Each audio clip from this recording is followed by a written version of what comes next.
Бүгінде рухани өміріміздің өзегі іспеттес, ғылымды көпшілік оқырманға, ертеңгі ел тізгінін ұстар жас жеткіншек ұрпаққа насихаттауда, рухани мәдени байлығымызды ұрпақтан ұрпаққа жеткізуші кітапхана болса, сол байлықты өз оқырманына таныстырып табыстырушы өзіндік тұлға ол кітапханашы.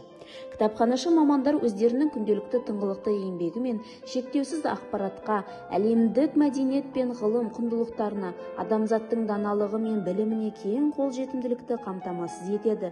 Оқырмандарды таңғажайып мәдениет әлеміне жетелейді.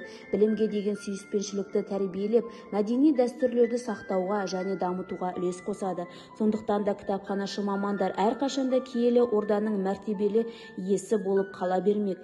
Осындай мереке күні мектебіміздің кітапханашы маманы Қозыбаева Манара Абикеновнаны кәсіби мерекесімен шын жүректен құттықтаймыз. Сізге зор денсаулық, кәсіби шеберлік пен парасаттылық, руханият игілігі жолындағы еңбегіңізге шығармашылық табыстар тілейміз.